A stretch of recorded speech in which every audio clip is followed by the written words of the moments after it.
chers internautes. Vous suivez Modèle de réussite, votre émission qui donne du sens à l'entrepreneuriat. Nous sommes aujourd'hui avec le docteur Marc-Arthur Golity, PDG de Rapha Global Healthcare. Bonjour docteur. Bonjour. L'internaute lambda qui nous suit aimerait savoir qui est le docteur Marc-Arthur Golity.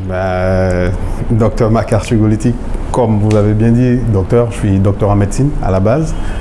Je suis pharmaco-économiste et je vais dire un entrepreneur. Voilà, je suis un entrepreneur.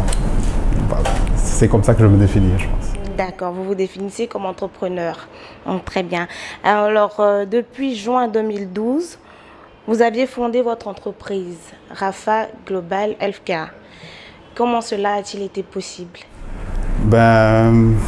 L'idée est partie d'un constat. C'est que moi, je suis un professionnel du médicament à la base, comme je vous ai dit. J'ai constaté qu'il y avait d'un côté ce qu'on appelle la Big Pharma, c'est-à-dire les plus grosses entreprises de l'industrie pharmaceutique. Et de l'autre côté, il y avait des petites entreprises qui sont généralement des entreprises locales, donc soit des agences de représentation et tout ça. Mais qu'au milieu, il y avait une sorte de vide. Donc, il y avait d'un côté les grands, de l'autre côté les petits, et au milieu, il y a un vide. Donc, c'était le premier constat. Le deuxième constat, c'est que dans 2009-2010, j'avais écrit des études de cas avec des professeurs d'écoles de commerce en France, où on avait vu quand même le potentiel que représentait l'Afrique en matière de développement dans l'industrie pharmaceutique, premièrement. Donc, je me suis dit, il fallait peut-être, il y avait un gap à combler. Il y avait de grosses entreprises et la plupart, il y a un certain nombre qui est représenté ici, mais il y en a d'autres qui ne sont pas représentés ici parce qu'ils ne comprennent pas trop le marché africain, ils ne voient pas trop le potentiel. Je me suis dit qu'il fallait monter une entreprise pour montrer ce potentiel-là, premièrement, et deuxièmement, pour pouvoir inciter d'autres multinationales à venir, et troisièmement, pour pouvoir occuper le gap qui était entre les très grandes entreprises et les toutes petites. Donc c'est comme ça qu'est née l'idée de Rapha Global Healthcare. Initialement, c'était une entreprise de conseil et de développement d'affaires dans les industries de santé. Et progressivement, on a évolué jusqu'à devenir la société de distribution et d'équipement qu'on est aujourd'hui. D'accord. Alors, on retient que l'idée est partie de combler un vide. Est-ce que ça a été facile? Naturellement, non. Parce que c'était difficile de trouver sa place. Premièrement, c'est difficile de trouver sa place. Pour moi, il aurait été plus facile d'aller travailler dans une multinationale. Les portes étaient grandes ouvertes. Parce que quelqu'un qui a mon profil, il n'y avait pas beaucoup. Donc, les portes étaient grandes ouvertes, c'était au choix. Mais je suis quelqu'un de très libre à la base et que j'aime que les choses soient faites comme je le pense. Donc, dans les multinationales, vous avez une politique générale d'entreprise qui est déjà là et tout ça. Vous ne pouvez pas trop la tordre dans un sens comme dans un autre. Donc, vous êtes obligé de vous y conformer. Bon, c'était pas trop ce que je recherchais. Pour moi, je trouvais déjà que les médicaments sur le marché avaient un prix déjà élevé par rapport à la bourse de la population. Bon, de formation, je sais comment se font la cascade de prix pour arriver jusqu'au prix final. Je me suis dit, il va falloir que je me mette dans un endroit où je peux jouer sur cette cascade de prix-là à ma manière, de telle sorte qu'au bout de la chaîne, on ait des produits de santé de très bonne qualité, mais à des coûts acceptables. Donc pour moi, il n'y avait pas meilleure manière que de m'installer en entrepreneur et d'essayer de faire les choses comme je le sentais. Ça a été difficile, naturellement, parce que c'est ce que vous gagnez que vous mettez. Donc tout ce qu'on gagnait, on mettait. On était quelquefois out of pocket, comme on dit, il n'y avait pas d'argent, mais c'était la foi, la conviction et tout ça. Quand on avait un contrat de consultance dans un pays, on partait, après on revenait, tout l'argent qu'on avait, on remettait encore sur la table. Et puis, au fur et à mesure, les choses se sont faites comme ça jusqu'à ce qu'on rencontre des gens qui ont cru en nous, ont cru au projet, pour que ça devienne ce que c'est aujourd'hui. Docteur, vous venez de dire tout à l'heure que vous avez dû batailler, voilà, pour avoir quelques marchés, quelques contrats. On aimerait savoir réellement qu'est-ce qui a marqué vos partenaires pour qu'ils aient vraiment cette confiance en vous. Bon, je vais dire, sans fausse modestie, il y avait quand même le professionnalisme. J'ai eu la chance, j'ai eu la chance de côtoyer de grands hommes d'entreprise et de grands scientifiques aussi. Donc, en mettant ces deux ensemble, ça a donné un profil assez particulier. Après, j'ai eu quand même la chance de flirter avec les écoles de commerce, soit en écrivant des études de cas ou en étant admis à des instituts ou des chaires, des choses comme ça. Donc, en rencontrant beaucoup de personnes. Donc, j'ai eu le temps quand même de peaufiner l'expertise. Et je pense que c'était une expertise qui n'était pas très, très répandue. Trouver quelqu'un qui avait la double compétence scientifique et en même temps managérial ou du code de commerce, c'était pas très évident. Généralement, vous les trouvez, ils sont déjà dans les multinationales. Mais trouver un comme ça, qui est en freelance, que vous pouvez contacter à tout moment, c'était pas évident. Deuxièmement, je me mettais à la place de ces multinationales-là. Et puis je me demandais quelles sont les questions qu'ils doivent se poser quand ils veulent venir en Afrique de l'Ouest, par exemple. Quels peuvent être leurs freins, et les obstacles, et tout ça, leurs craintes. Et ce que je faisais, c'est que je produisais de la paperasse qui répondait à toutes ces questions-là. Que ce sont des questions réglementaires, des questions de marché et tout ça. Donc, j'anticipais là-dessus. Donc, chaque fois qu'un me contactait, il avait une sorte de package où, dès les premiers contacts, il avait presque la réponse à toutes les questions qu'il pouvait se poser. Donc, il se disait, tiens, mais c'est qui ce gars-là qui j'ai l'impression qu'il lit dans mon esprit. Mais c'était comme ça. C'était notre manière de les appâter et puis de les mettre en confiance pour leur dire que le marché n'était pas vierge et que c'est vrai, c'est l'Afrique, mais il y a quand même des gens qui ont une tête et des gens qui connaissent les craintes et qui connaissent les difficultés du secteur d'activité. Donc c'était comme ça. C'est comme ça que ça s'est passé. Et au fur et à mesure, la confiance se faisant, j'ai été contacté par de grands cabinets, vraiment internationaux pour le même secteur d'activité, les industries de santé. En l'occurrence, je suis membre du conseil d'un conseil qu'on appelle GLG, qui est un conseil international qui regroupe différents secteurs d'activité, depuis les finances jusqu'à l'entrepreneuriat ou la santé, c'est long. Et je suis conseiller Afrique francophone sur les industries de santé. Donc, quand vous avez atteint cette position, les gens ont beaucoup plus confiance, se disent ok, on lui parle, on parle à quelqu'un de crédible, on parle à quelqu'un qui sait ce qu'il est en train de faire. Donc, après c'est devenu beaucoup plus facile. Voilà. D'accord, donc de votre réponse, on retient la foi, la conviction et le professionnalisme. Bien. Rapha Global Healthcare, un nom typiquement en anglais. Premièrement, on aimerait savoir pourquoi le choix de ce nom et ensuite présenter votre entreprise. Rapha Global Healthcare, c'est en 3 mots. Rapha, Global et Healthcare. Rapha, c'est en hébreu. Je pense pour ceux qui sont chrétiens, c'est l'un des qualificatifs qu'on donne à Dieu. El Rapha, Jéhovah El Rapha, le Dieu qui guérit ou qui prend soin, c'est selon. Même en arabe, vous retrouvez ce même adjectif-là qui dit qui prend soin, qui s'occupe.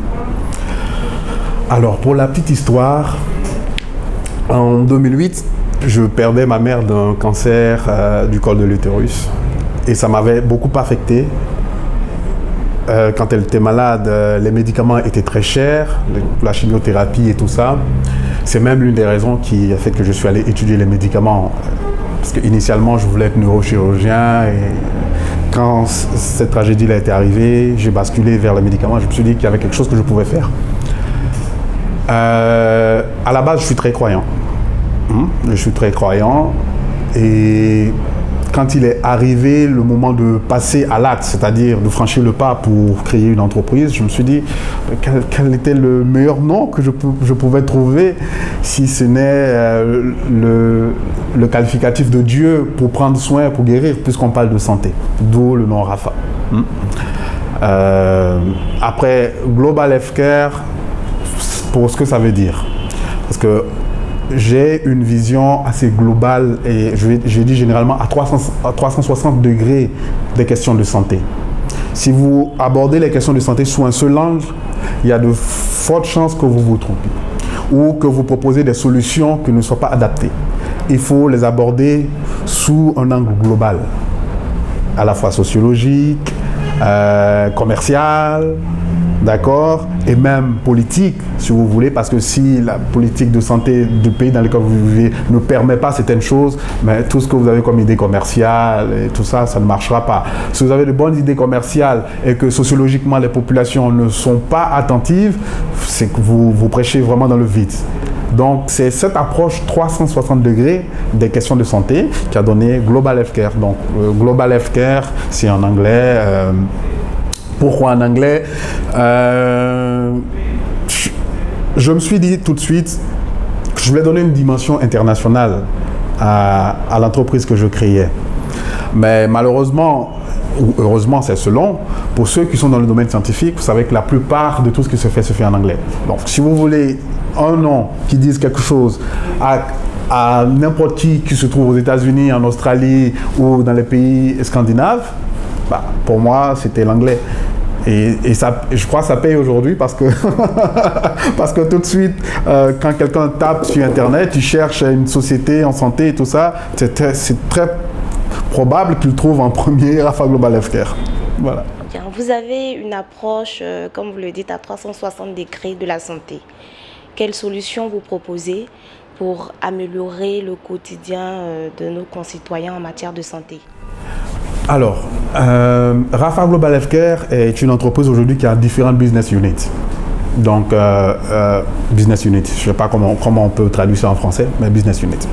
Alors, il y a une partie qui s'occupe des médicaments, des produits pharmaceutiques, qu'on appelle Rapha Pharma. Il y a une autre partie qui s'occupe de tout ce qui est biotechnologie et dispositifs, qu'on appelle Rapha Biotech. Il y a une partie qui s'occupe des équipements et du rehaussement des plateaux techniques, qu'on appelle Rapha Equipment. Et il y a la partie qui était la partie initiale, qui est restée, qui fait du conseil pour d'autres multinationales et tout ça, qu'on appelle Rapha Consulting. Donc, sur ces différents business units, ce qu'on fait, c'est que je suis médecin à la base, donc on part du diagnostic, du terrain. En fait, on essaie de faire le diagnostic, soit par exemple pour les hôpitaux, on regarde le plateau technique des hôpitaux, on regarde leurs poches, on regarde les spécialités qu'ils développent dans leurs hôpitaux.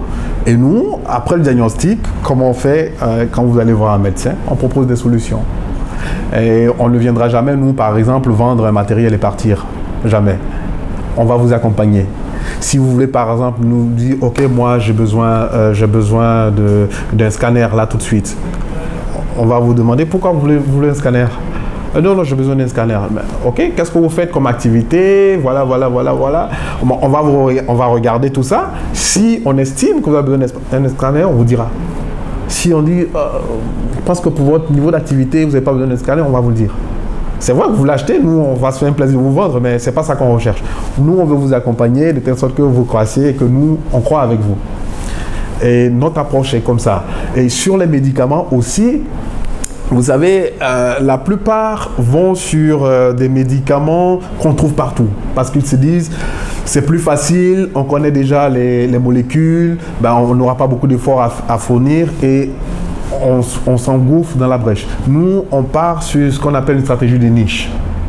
On identifie généralement des questions qui ne sont pas suffisamment adressées. On sait que ça va nous demander beaucoup plus d'efforts. mais c'est pas grave. On part, nous, déjà, en matière de sourcing, chercher un peu partout les médicaments qui peuvent adresser ces problèmes-là. Après tout ce qui est réglementaire et tout ça, on les importe ou on les fait importer par des grossistes et on fait le travail sur le terrain. Généralement, c'est plus difficile.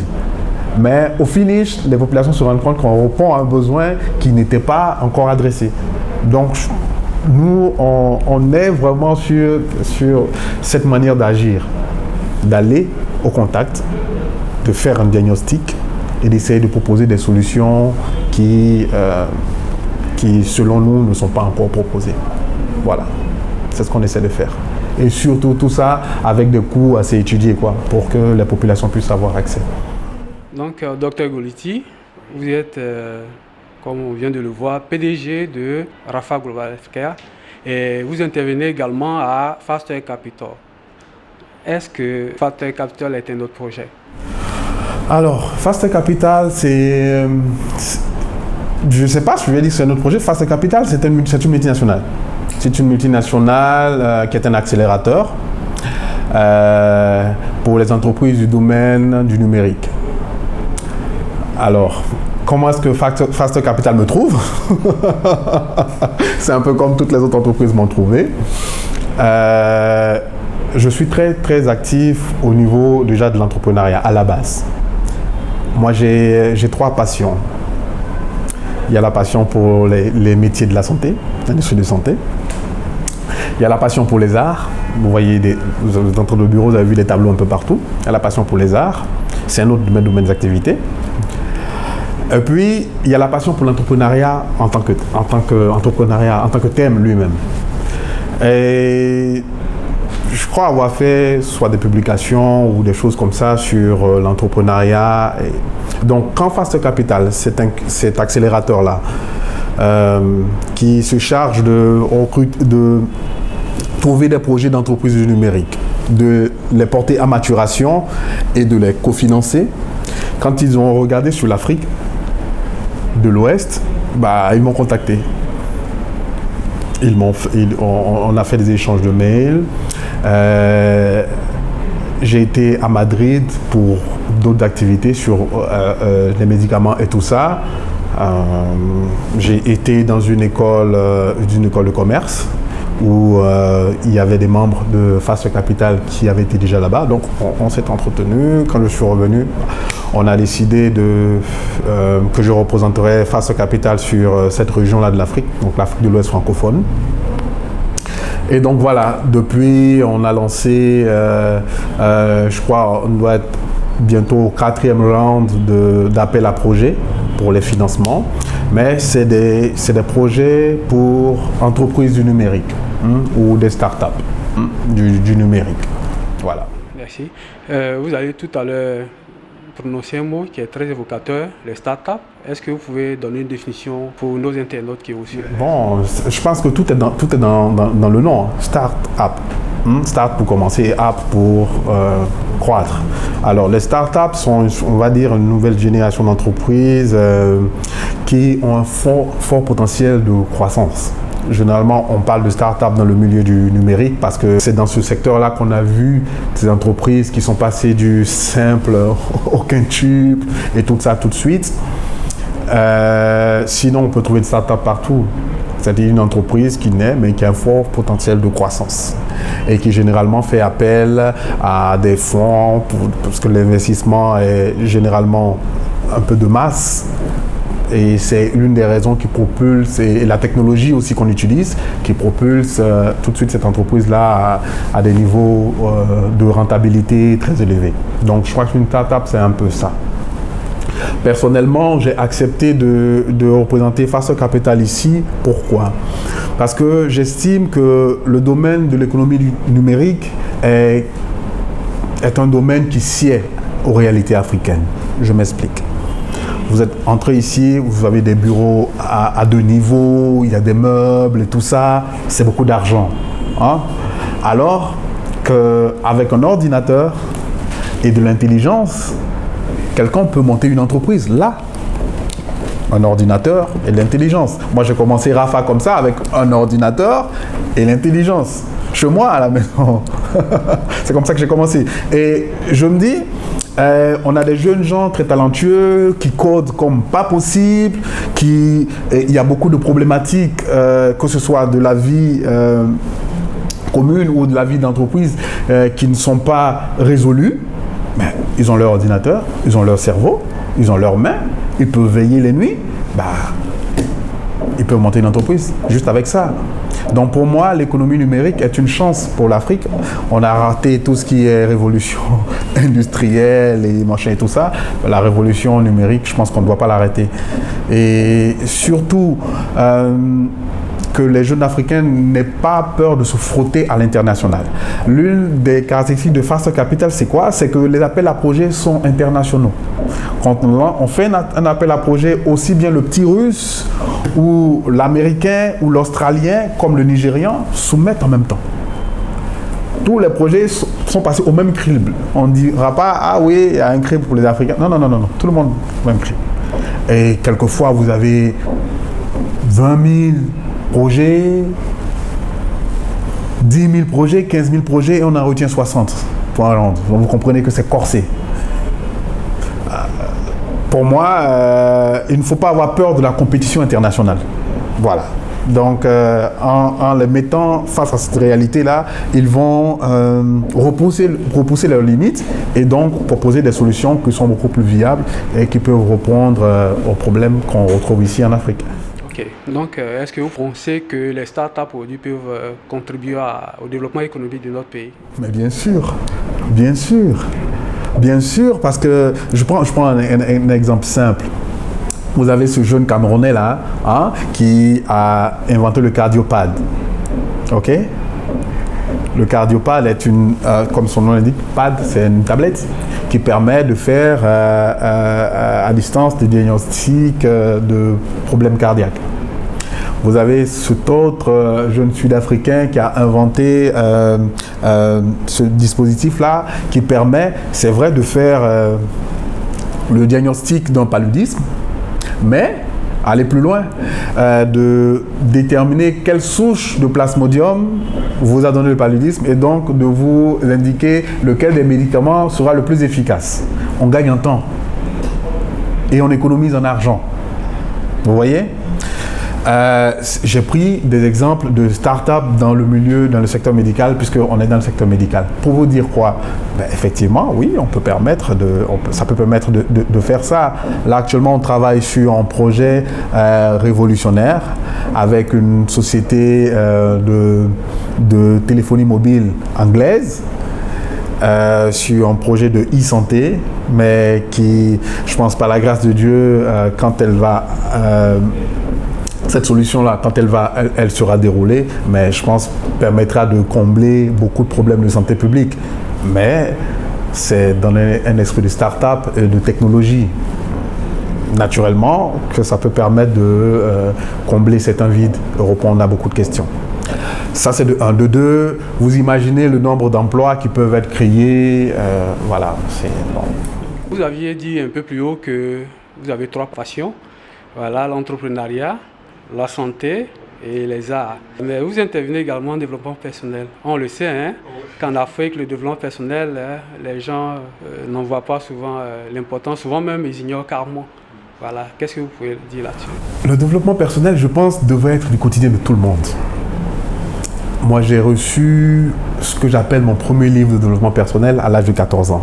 C'est ma mère qui m'a offert ça. C'était un livre qui s'appelle « À la poursuite du bonheur ». C'est un petit livret comme ça, avec des citations de personnes célèbres et tout ça.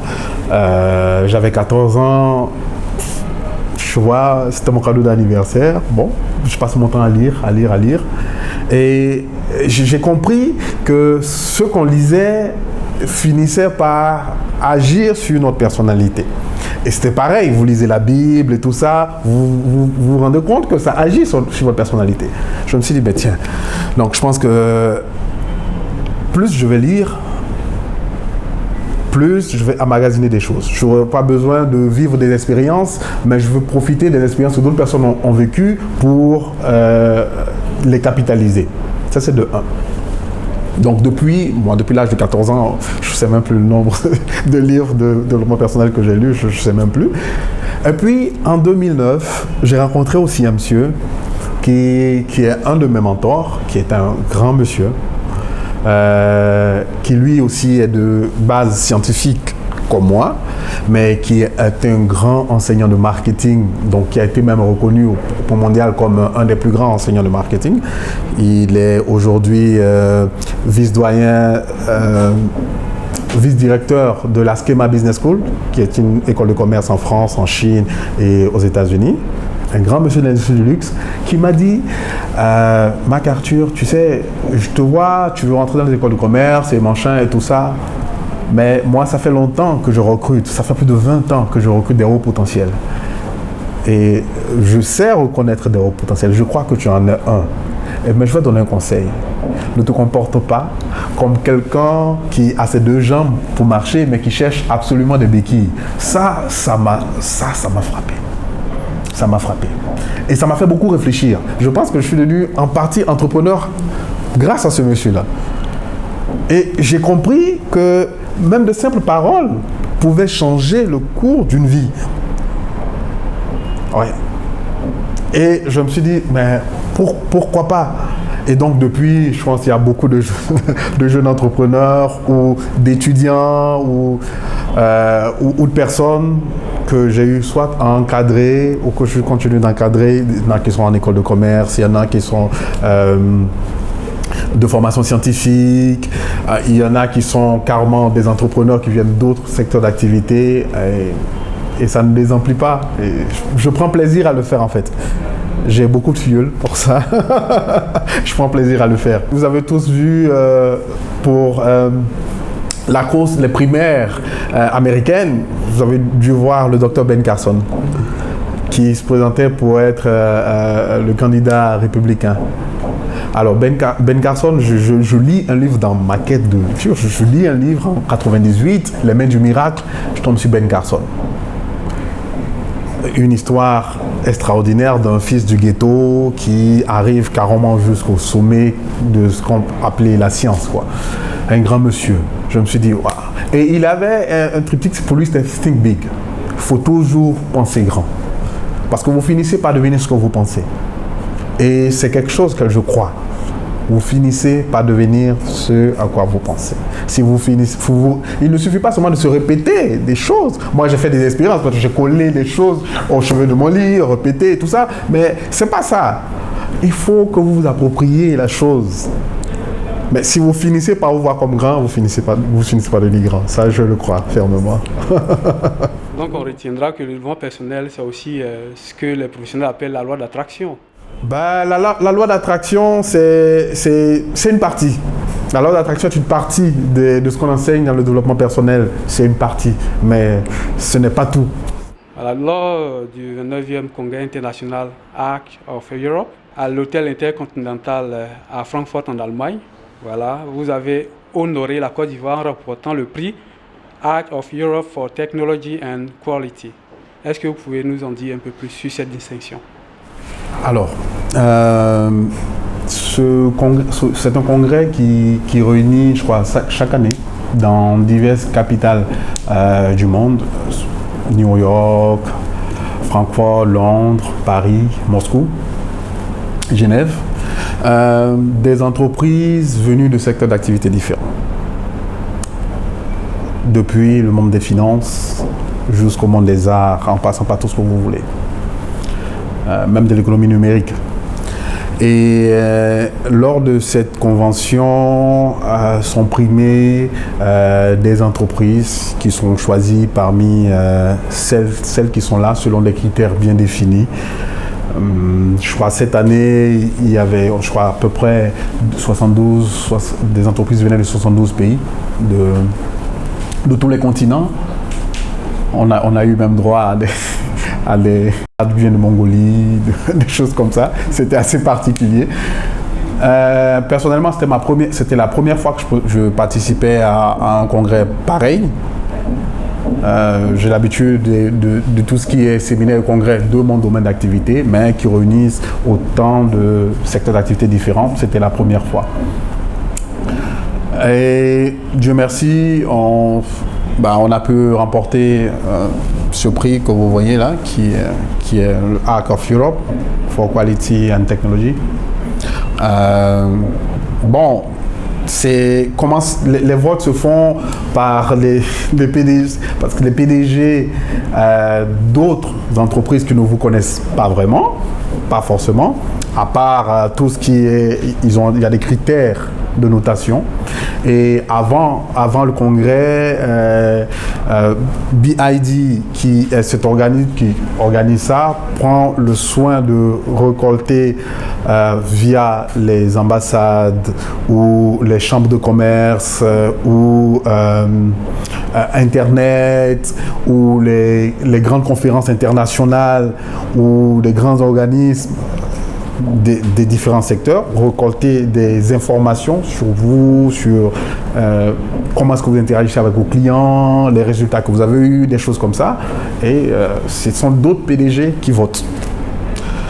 Bon, quand après un vote pareil, ça fait beaucoup d'émotions et on a eu grand plaisir à aller chercher ce prix. C'était une très belle expérience. Et bon, pour nous, c'est la première, l'une des reconnaissances internationales sur la qualité déjà de ce qu'on produit comme travail, parce que à la même période, une semaine avant, j'avais une invitation du Financial Times à Londres pour un autre truc sur la technologie et la santé. Je vais avoir une intervention là-bas, je n'ai pas pu y aller parce qu'on devait préparer ça, où il y avait un prix, il fallait choisir. On a choisi ça. Bon, c'était très bien, je pense. C'était très bien. Et on espère que ça nous met encore un peu plus de pression parce qu'on se dit faut maintenir le cap et sinon faire un peu plus. Donc c'est un peu plus de pression. J'ai des insomnies depuis. Okay, donc, félicitations. Merci. Votre entreprise a été créée en 2012. Nous sommes aujourd'hui en 2016. On dira que votre entreprise est vraiment très jeune. Est-ce que ces genres de distinction, c'est sur la base de votre background ou bien par rapport au boulot que vous faites au sein de cette entreprise-là? Il y a tout parce que, je vais dire personnellement, je crois avoir fait beaucoup de choses sur le secteur des industries de santé et de la technologie. En fait, pour la promotion de ces choses-là sur cette partie-là du continent africain. Ça, c'est de 1. Ça m'a valu aujourd'hui de siéger en tant que membre du conseil chez GLG, des choses comme ça.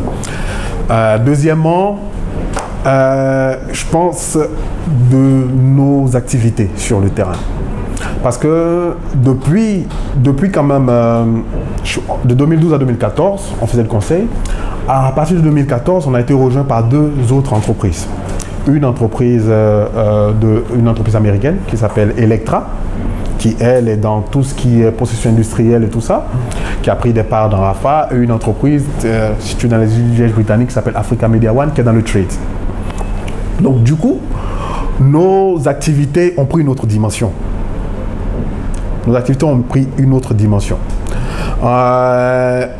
On a intégré, je vais dire moi personnellement, intégré des groupes de recherche sur l'innovation thérapeutique. Pour le dernier CPHI. Le CPHI est la plus grande concentration mondiale de l'industrie pharmaceutique. Et ça se passe dans différentes capitales du monde. L'année passée, on était à Madrid. Cette année, on sera à Barcelone. Et j'ai intégré le groupe de recherche sur l'innovation thérapeutique, par exemple, du CPHI.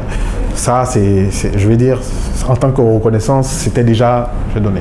Donc, j'imagine que si le BID regarde tout ça et qu'il met tout ça ensemble et qu'il regarde ce qu'on est en train de faire ici sur le terrain et les projets sur lesquels on est,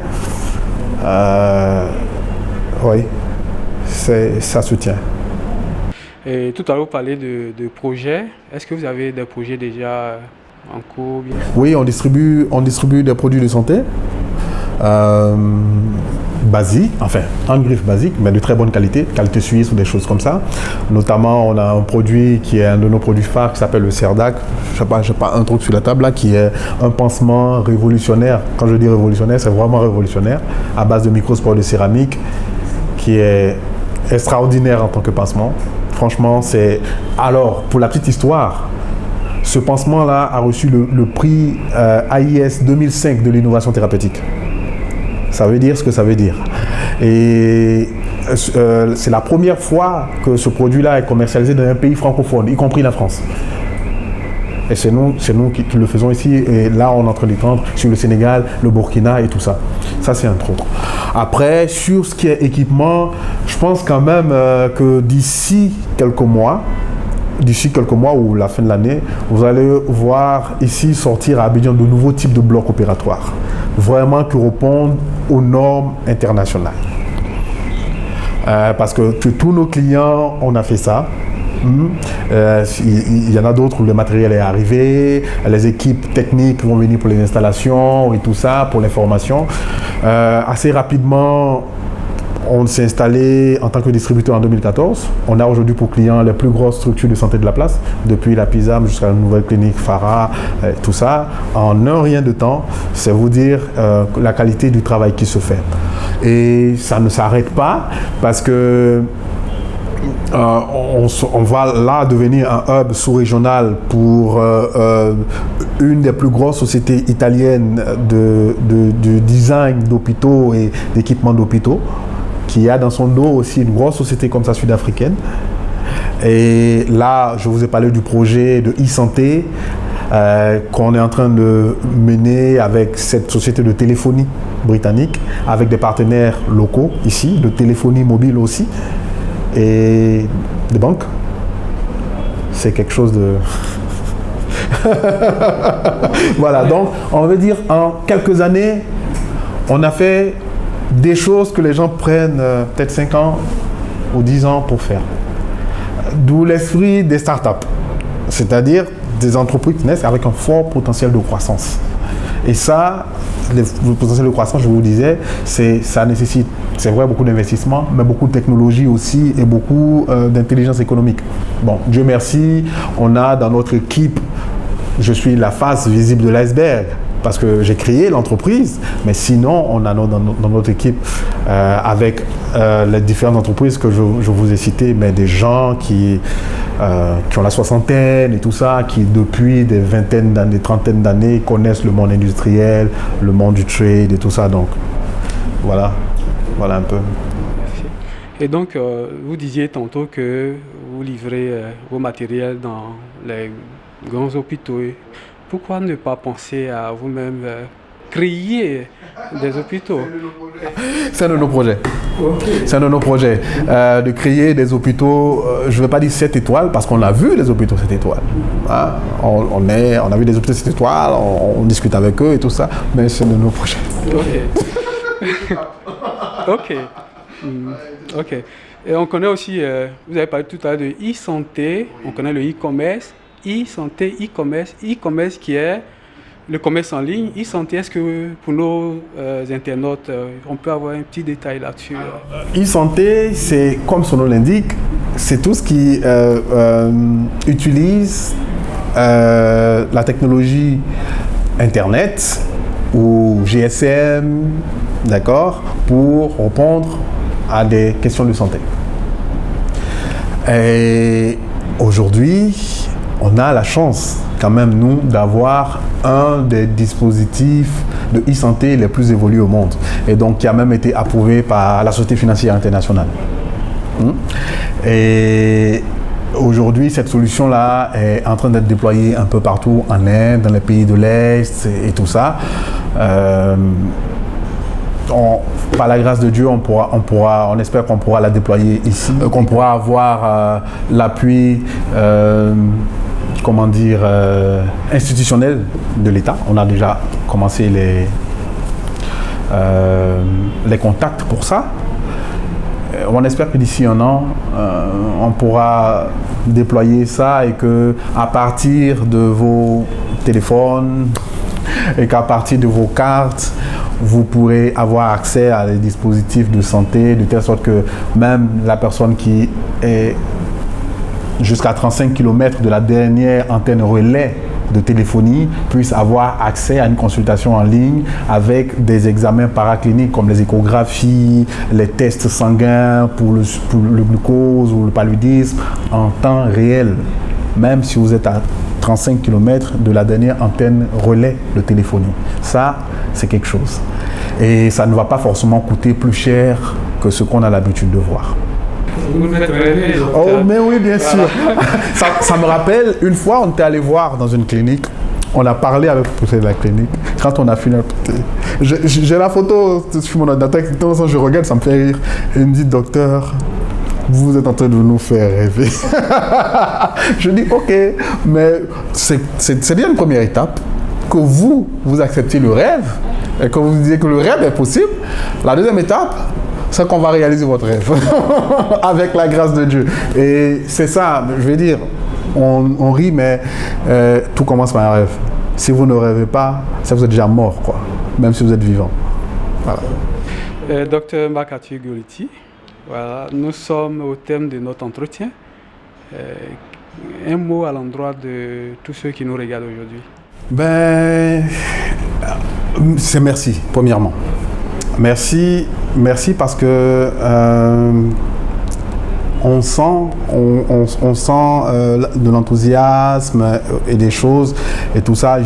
Depuis ce prix-là, il y a beaucoup de félicitations, beaucoup d'encouragement. Donc c'est déjà un merci. Ça veut dire qu'on n'est pas en train de se fatiguer pour rien. Deuxièmement, à l'endroit, je vais dire des jeunes ou de porteurs de projets, il faut penser grand, premièrement. Il faut penser grand, mais aussi, il faut se donner les moyens d'atteindre ces objectifs. Les moyens, c'est un travail acharné, sérieux, surtout ça.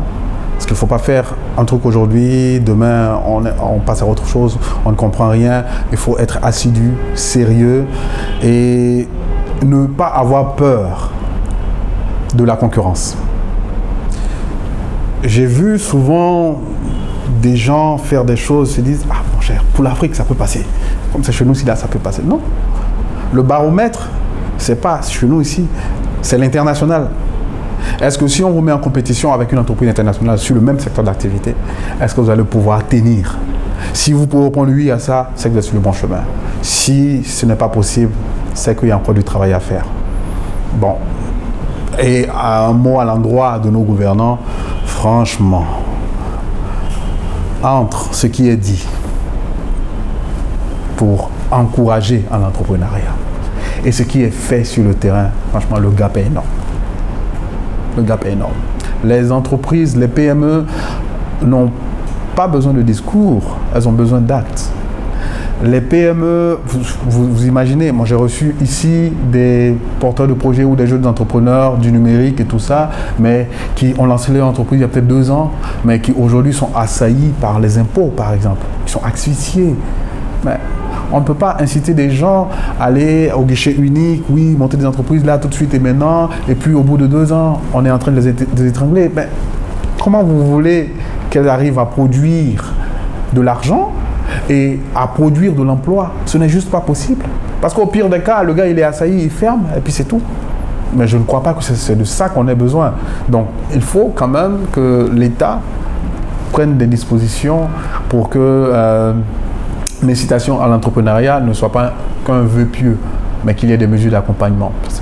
De deux, il y a ce qu'on appelle la préférence nationale. Dans tous les pays, la préférence nationale. Nous, on va agir, par exemple, sur d'autres pays, on est obligé de s'allier avec d'autres entreprises de ces pays-là pour pouvoir agir. Qu'il y ait peut-être de la réglementation qui incite à cela ici, de telle sorte qu'en se frottant aux autres entreprises sur des projets communs, ils puissent avoir un transfert de technologie et de compétences.